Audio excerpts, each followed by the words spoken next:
একটু চ্যানেল আমি শুধু চলে এসেছি আবারও নতুন কিছু নিয়ে। ঘরোয়া জিনিস তো আমি দেখাই, জানো মধ্যবিত্ত ঘরে মধ্যবিত্ত রান্না। তা দেখো কড়াই বসিয়ে দিচ্ছি, কড়াই তো তেতে গেছে। এবার দিয়ে দেবো সর্ষের তেল। যে কোনো রান্না তো সর্ষের তেলই ভালো হয়। আমি সর্ষের তেলে রান্না করি, তোমরা জানো। আর ভাজাভাজি করে তো আমি সাদা তেল করি, আমি সর্ষের তেলে আমি রান্না করি।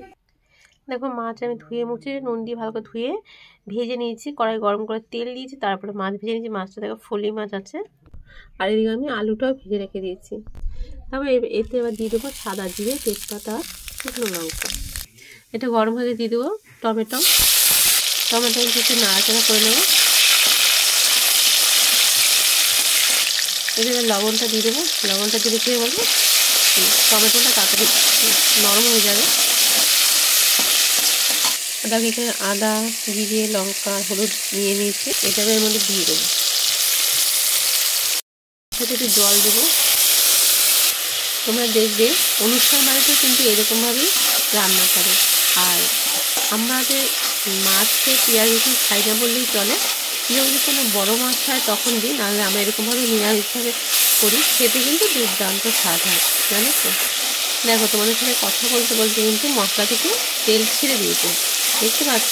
এবার যে ভাজা আলুটা ভেজে রেখেছিলাম, এবার এর মধ্যে দিয়ে দেবো। দিয়ে আলুটা দিয়ে ভালো করে কষিয়ে নেবো, যাতে আলুটা সুন্দর মশলার সাথে মিশে যায়। তার জন্য ভালো করে মিশিয়ে নেব। দেখো তেল ছেড়ে দিয়েছে। তোমরা কে কীভাবে ফলি মাছ রান্না অবশ্যই কমেন্ট বলো। এই দেখো লেগে লেগে যাচ্ছে।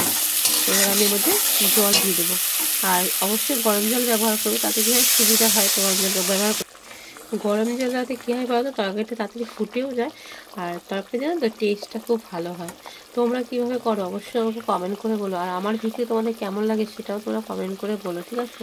আমি তো দেখো ঘরোয়া রান্নাই করি। মধ্যবিত্ত বাড়িতে যেমন ঘরোয়া রান্না হয়, সেরকম ঘরোয়া রান্না। আর তোমাদের যদি কোনো রেসিপি থাকে অবশ্যই তোমরা বলো আমাকে কমেন্ট করে, আমি চেষ্টা করবো করে দেওয়ার জন্য, ঠিক আছে। দেখো ঝোল তো ফুটে গেছে। আলুটা তো আমি ভেজে নিয়েছি, তাও তোমাদের দেখাচ্ছি আলুটা সিদ্ধ হয়ে গেছে কিনা। দেখো দেখেছো আলু সিদ্ধ হয়ে গেছে। আর কি, এবার দিয়ে দিলাম মাছগুলো। যেন ওদের তো চান করা হবে নাকি ঝোলের মধ্যে, নাহলে ওদের ভেতরে আবার নুন মশলা ঢুকবে না, তাহলে ভালো লাগবে না খেতে।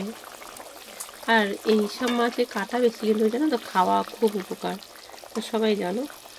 দেখো দেখো হয়ে গেছে, কালারটা তো দেখতে পাচ্ছ। এবার একটু দিয়ে ধনে পাতা দিতে পারো। এইসব মাছ একটু গরম মশলা দিলে বেশি ভালো হয়। তা আমি দিয়ে দিলাম একটু মিট মশলা। দেখো মিশিয়ে নেবো। এবার কমপ্লিট হয়ে গেল আমার মাছের তরকারি। তাহলে দেখলেই তোমরা অনুষ্ঠান বাড়ির মতন ঘরোয়া রান্না কীভাবে করলাম। কেমন লাগলো আমার ভিডিওটা তোমরা অবশ্যই কমেন্ট করে বলো। আর ভালোবেসে লাইক শেয়ার কমেন্ট সাবস্ক্রাইব পাশে থেকো। আবারও দেখা হবে কোনো ভিডিওর সাথে। ততক্ষণ তোমরা সবাই সুস্থ থেকো, ভালো থেকো। সবাইকে টাটা। আর কালারটা দেখো কত সুন্দর হয়েছে, দেখতে পাচ্ছ। দেখেই তো মনে হচ্ছে তুলে খেতে খাওয়ার জন্য। তাহলে খেতে হবে, আমাদের বাড়িতে আসতে হবে খেতে হলে। তাই তোমরা সবাই আসো, তখন আমি খাওয়া দাওয়া করি।